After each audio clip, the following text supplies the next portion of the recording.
নমস্কাৰ বন্ধু বান্ধৱীসকল আমাৰ ৰাখিব চেনেলটোলৈ আপোনালোকক স্বাগতম জনাইছোঁ। আজি মই আপোনালোকৰ কাৰণে লৈ আহিছোঁ কুম্ভ ৰাশিৰ জাতক জাতিকাসকলৰ জুন মাহৰ সম্পূৰ্ণ ৰাশিফল শিতানটো। এই জুন মাহত আপোনালোকৰ ঘৰলৈ আহিব দুটা শুভ সংবাদ। কৰ্মক্ষেত্ৰত সফলতা অৰ্জন কৰিব পাৰিব আৰু প্ৰচুৰ পৰিমাণে ঘৰত অৰ্থৰ আগমন হ'বলৈ ধৰিব। আহক এই ভিডিঅ'টোৰ যোগেদি আমি সম্পূৰ্ণভাৱে জানি লওঁ। যদি ভিডিঅ'টো ভাল লাগে লাইক এটা কৰি আমাৰ মনোবল বঢ়াব আৰু আপোনালোকৰ বন্ধুবৰ্গৰ লগত শ্বেয়াৰ কৰি তেওঁলোককো উপকৃত কৰিব। কুম্ভ ৰাশিৰ জাতক জাতিকাসকলৰ এই জুন মাহটো অনুকূল হিচাপে পাৰ হ'ব। মাহৰ প্ৰথম ভাগৰ পৰাই আপোনালোকৰ মনটো উখল মাখল হৈ পৰিব, কাৰণ ঘৰলৈ শুভ সংবাদ অহাৰ সম্ভাৱনা আপোনালোকে দেখিবলৈ পাব। এই জুন মাহত ৰাজহুৱা কামৰ বাবে আপোনালোকে সন্মান লাভ কৰিবলৈ সক্ষম হ'ব। সপ্তম গৃহত কেতু থকাৰ কাৰণে আপোনালোকে নতুন সিদ্ধান্ত ল'ব পাৰিব আৰু সেই সিদ্ধান্তৰ পৰা উপকৃত লাভ কৰাৰো সম্ভাৱনা দেখিবলৈ পোৱা যাব। সম্বন্ধ আপোনালোকৰ গ্ৰহলৈ উঠিব আৰু নতুন সম্বন্ধৰ মাজত আপোনালোকৰ প্ৰেম প্ৰণয়ন ঘটিবলৈ ধৰা দেখিবলৈ পোৱা যাব। কেৰিয়াৰৰ ক্ষেত্ৰত অনুকূল প্ৰভাৱ দেখিবলৈ পোৱা যায় এই জুন মাহটো। এইখিনি সময়ত নতুন নতুন কেৰিয়াৰৰ সুযোগ লাভ কৰিব পাৰিব। বিশেষকৈ নিবনুৱাসকলৰ কাৰণে কৰ্মপ্ৰাপ্তিৰ প্ৰবল যোগ দেখিবলৈ পাব। কিবা কৰ্মত যদি যোগদান কৰিব আপোনালোকে ইচ্ছা কৰে তেনেহ'লে পাৰিব, নাইবা কিবা কৰ্মৰ কাৰণে যদি আবেদন কৰিব বিচাৰে তেনেহ'লে এই মাহটো আপোনালোকৰ কাৰণে অনুকূল বুলি ক'ব পৰা যায়। কেতিয়াবা কৰ্মক্ষেত্ৰত বাদ বিবাদ সৃষ্টি হোৱাৰ সম্ভাৱনা দেখিবলৈ পোৱা যাব। সহকৰ্মীৰ লগত সৰু সুৰা কথাতে যাতে তৰ্ক বিতৰ্কৰ মাজত লিপ্ত হৈ নপৰে তাৰ প্ৰতি আপোনালোকে অকণমান লক্ষ্য ৰাখিব লাগিব। এই মাহটো আপোনালোকে পৰামৰ্শ আনৰ পৰা সুন্দৰভাৱে ল'ব পাৰিব আৰু সেই পৰামৰ্শ লোৱাৰ ফলত আপোনালোকে বহুকেইটা ক্ষেত্ৰত উপকৃত লাভ কৰিব পাৰিব। ব্যৱসায়ত নতুন গতি লাভৰ প্ৰবল যোগ দেখিবলৈ পোৱা যায়। ইয়াৰ ফলত ব্যৱসায়ত উন্নতি আপোনালোকৰ হ'বলৈ ধৰিব আৰু সেই ব্যৱসায়ৰ পৰা আপোনালোকে ধন সঞ্চয়ো কৰিব পাৰিব। যিকোনো নতুন চেষ্টা কৰিলে আপোনালোকে ফলপ্ৰসূ হ'ব, কিন্তু সেই চেষ্টা কৰাৰ আগত এবাৰ ভালকৈ আপোনালোকে ভবা গুণা কৰি চাই লোৱাটো উচিত বুলি ক'ব পৰা যায়। প্ৰতিযোগিতামূলক পৰীক্ষাত আপোনালোকে বহিব বিচাৰিলে সুন্দৰভাৱে বহিব পাৰিব। শিক্ষাৰ্থীসকলৰ কাৰণে এই মাহটো আৰম্ভণিত বহু সুন্দৰ হ'ব, কিন্তু তৃতীয় সপ্তাহৰ পিছৰ পৰা কিছু ক্ষেত্ৰত আপোনালোকৰ আমনিদায়ক বা অশান্তিদায়ক হৈ পৰাৰ সম্ভাৱনা দেখিবলৈ পোৱা যায়। এই মাহটোত আপোনালোকৰ পাৰিবাৰিক জীৱনত মধ্যম হিচাপে পাৰ হোৱা দেখিবলৈ পোৱা যাব আৰু পৰিয়ালবৰ্গৰ লগতো মধ্যম হিচাপে আপোনালোকে পাৰ কৰিব পাৰিব। পিতৃ মাতৃৰ সান্নিধ্য আপোনালোকে লাভ কৰিবলৈ সক্ষম হ'ব। ক'ৰবালৈ যাব বিচাৰিলে বা ভ্ৰমণ কৰিব যদি আপোনালোকে বিচাৰে তেনেহ'লে সুন্দৰভাৱে আপোনালোকে ভ্ৰমণ কৰিব পাৰিব। পৰিয়ালৰ লগত ভ্ৰমণ কৰিলে আৰু অধিক শুভ বুলি মনা গৈছে। কোনো ভাল খবৰ আহিব আপোনালোকৰ ঘৰলৈ। ঘৰৰ পৰিৱেশ আনন্দিত হৈ পৰিব এই ভাল খবৰৰ ফলত। প্ৰেমৰ সম্পৰ্কৰ ক্ষেত্ৰত এই মাহটো আপোনালোকৰ অনুকূল হোৱাৰ সম্ভাৱনা দেখিবলৈ পোৱা যায়। যদি কোনো আপুনি মৃত্যু বা প্ৰতি আকৰ্ষিত হোৱাৰ সম্ভাৱনা আছে। যদি কোনো আপোন মানুহৰ প্ৰতি আপোনালোক আকৰ্ষিত হৈ পৰে তেনেহ'লে ইয়াক একো বেয়া দেখিবলৈ পোৱা নাযাব।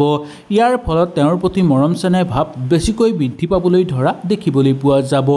বৈবাহিক জীৱনৰ বাবে এই মাহটো আপোনালোকৰ উত্থান পতান হোৱাৰ সম্ভাৱনা আছে, কিন্তু ইমান অসুবিধাও দেখিবলৈ পোৱা নাযাব। কিন্তু কথা বতৰা কওঁতে যথেষ্ট আপোনালোকে সাৱধানতা অৱলম্বন কৰি চলিব লাগিব।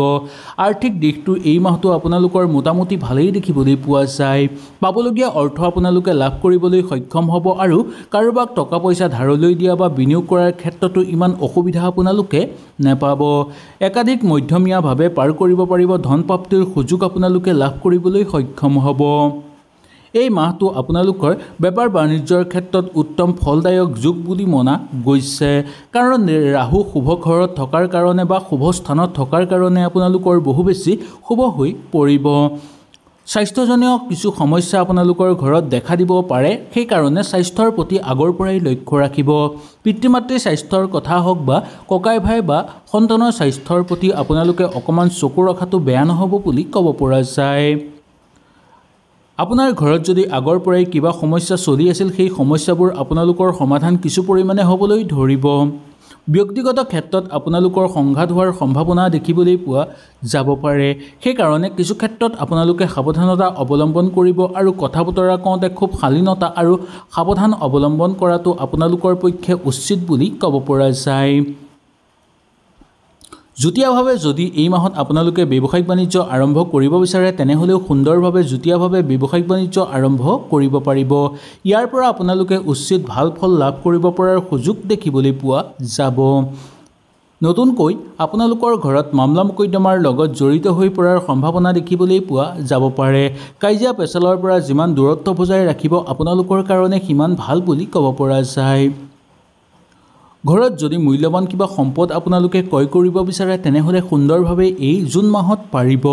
আৰু নতুনকৈ যদি কিবা বস্তু আপোনালোকে ক্ৰয় কৰি কাৰোবাক উপহাৰ দিব বিচাৰে তেনেহ'লেও পাৰিব।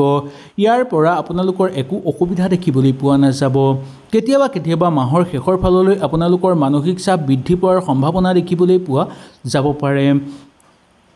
কোনো বন্ধুবৰ্গৰ কাৰণে যাতে অবান্তিক খৰচৰ মাত্ৰা বৃদ্ধি নাপায় তাৰ প্ৰতি লক্ষ্য ৰাখিব। খৰচ কেনেকৈ ৰোধ কৰিব পাৰি তাক অলপ চেষ্টা কৰাটো দৰকাৰ। অলপ প্ৰয়োজনীয় বস্তু আপোনালোকে সহজে ক্ৰয় কৰিব পাৰিব এই মাহত। বিবাদ মতভেদ আৰু বেলেগৰ লগত সৰু সুৰা কথাতে সমস্যাৰ মাজত সোমাই যাতে নপৰে তাৰ প্ৰতি লক্ষ্য ৰাখিব লাগিব। আপোনালোকৰ প্ৰেমত এক নতুন স্পৰ্শকাতৰ যুগ নামি অহা দেখিবলৈ পোৱা যাব। মাহৰ আৰম্ভণিটো আপোনালোকৰ প্ৰিয়জনৰ কাৰণে হাঁহি ভৰা হ'ব আৰু ৰাতিও অনুকূল হিচাপে পাৰ হোৱা দেখিবলৈ পোৱা যাব। কোনো খবৰ নিদিয়াকৈ আপোনালোকৰ ঘৰত পুৰণি অতিথি আলহীৰ আগমন দেখিবলৈ পোৱা যাব পাৰে এই জুন মাহত। আপোনাৰ ঘৰত আহিব পাৰে বেলেগ সুযোগ সুবিধা বা মূল্যৱান সময়ৰ বস্তু। আয় মাত্ৰা আপোনালোকৰ ঘৰত বৃদ্ধি পাবলৈ ধৰিব। দীঘলীয়া সময়ৰ অন্তত আপুনি নিজৰ জীৱনসংগীৰ লগত অকণমান সময় অন্তৰংগ হিচাপে কটাবলৈ সক্ষম হ'ব। এই মাহটো আপুনি নিজকে এখন ভালদৰে চলিবলৈ চেষ্টা কৰিব বা নিজকে এজন ভাল হিচাপে সমাজত গঢ় লৈ তুলিবলৈ চেষ্টা কৰাটো অনুকূল হিচাপে পাৰ হ'ব বুলি ক'ব পৰা যায়। এই মাহটো আপোনালোকে ক'ৰবালৈ দীঘলীয়া ভ্ৰমণ কৰিব বিচাৰিলে সুন্দৰভাৱে ভ্ৰমণ কৰিব পাৰিব। বেমাৰ আজাৰৰ প্ৰতি অকণমান লক্ষ্য ৰাখি স্বাস্থ্যৰ প্ৰতি বিশেষকৈ আপোনালোকৰ ঘৰৰ মানুহৰ লক্ষ্য ৰাখিব। এনেকুৱা ভাল হ'ব বা এই কাম কৰিলে আপোনালোকৰ ভাল হ'ব। সম্পূৰ্ণভাৱে সুস্থ নোহোৱালৈকে তেওঁলোকৰ স্বাস্থ্যৰ প্ৰতি লক্ষ্য ৰাখিব। খঙাল মানুহৰ পৰা সাৱধানতা অৱলম্বন কৰাটো আপোনালোকৰ কাৰণে দৰকাৰ, যি আপোনালোকক হতাশা কৰি তুলিব পাৰে বা আপোনালোকক সমস্যা বঢ়াই তুলিব পাৰে। বাকী থকা ধন আপুনি ঘূৰাই পাবলৈ সক্ষম হ'ব আৰু আপোনাৰ বৰ্তমান আৰম্ভণিটো সুন্দৰভাৱে পাৰ হৈ পৰা দেখিবলৈ পোৱা যাব। পৰিয়ালৰ সমস্যাবোৰ আপোনালোকে সমাধান কৰিব বিচাৰিলে পাৰিব। বিশেষ মন্তব্য আপোনালোকে আগবঢ়াব বিচাৰিলে আগবঢ়াব পাৰিব। কিছুমান ক্ষেত্ৰত বিয়া বাৰুৰ ক্ষেত্ৰত আগভাগ যদি আপোনালোকে ল'ব বিচাৰে ল'ব পাৰিব। ঘৰত যদি কাৰোবাৰ উপযুক্ত ল'ৰা ছোৱালী আছে বিবাহৰ কাৰণে তেনেহ'লে তেওঁলোকৰ কাৰণে আপোনালোকে কথা বতৰা পাতি চাব পাৰে। আত্মীয়ৰ বাবে আপোনালোকৰ অনুকূল প্ৰভাৱ দেখিবলৈ পোৱা যাব। আত্মীয় আপোনালোকৰ ঘৰত অহাৰ ফলত আপোনালোকৰ জীৱনসংগীৰ লগত বাদ বিবাদ কিছু ক্ষেত্ৰত দূৰ হৈ পৰাৰ সম্ভাৱনা দেখিবলৈ পোৱা যাব পাৰে। কিন্তু অন্তত সমস্যা কিছু পৰিমাণে সমাধান হ'বলৈও চেষ্টা হ'ব। যিকোনো কাম কেতিয়ালৈকে সম্পূৰ্ণ নহ'ব যেতিয়ালৈকে আপোনালোকে নতুন কাম হাতত নল'ব। যদি এনেকুৱা নকৰে তেনেহ'লে ভৱিষ্যতত আপোনালোকে বহু বেছি সমস্যাৰ মাজত সোমাই পৰাৰ সম্ভাৱনা দেখিবলৈ পোৱা যাব পাৰে। আহক তেনেহ'লে জানি লওঁ এই মাহটোৰ সম্পূৰ্ণ বিৱৰণীৰ কথা। স্বাস্থ্য আপোনালোকৰ অনুকূল হ'ব যদিও ঘৰৰ মানুহৰ স্বাস্থ্যৰ প্ৰতি আপোনালোকে লক্ষ্য ৰাখিব লাগিব। ধন সম্পত্তিৰ উপাৰ্জনৰ ক্ষেত্ৰত আপোনালোকৰ উপাৰ্জন বৃদ্ধি পাব আৰু অৰ্থ জমা হ'বলৈ ধৰিব। কিবা ক্ষেত্ৰত অৰ্থ বিনিয়োগ কৰিব বিচাৰিলেও বিনিয়োগ কৰিব পাৰিব। পাৰিবাৰিক ক্ষেত্ৰত ইমান অশান্তি দেখিবলৈ পোৱা নাযায়, কিন্তু স্বামী স্ত্ৰীৰ মাজত সৰু সুৰা ক্ষেত্ৰত বাদ বিবাদ সৃষ্টি হোৱাৰ সম্ভাৱনা আছে। প্ৰেমত আপোনালোকৰ অনুকূল হ'ব। চাকৰিয়ালসকলে ব্যস্ততাৰ মাজত সময় অতিবাহিত কৰিব লাগিব। বৈবাহিক জীৱনৰ ক্ষেত্ৰত সৰু সুৰা মতবিৰোধ বা বাদ বিবাদ দেখিবলৈ পোৱা যাব পাৰে। হয়তো এই ভিডিঅ'টোৰ যোগেদি আপোনালোকে সুন্দৰভাৱে বুজি পালে। যদি কিবা অসুবিধা পালে নিশ্চয় মোক তলত কমেণ্ট কৰি জনাব। তেনেহ'লে আজিলৈ আপোনালোকৰ ওচৰৰ পৰা বিদায় লৈছোঁ। কালিলৈ পুনৰ আপোনালোকক লগ পোৱাৰ প্ৰতিশ্ৰুতিৰে আজিলৈ নমস্কাৰ।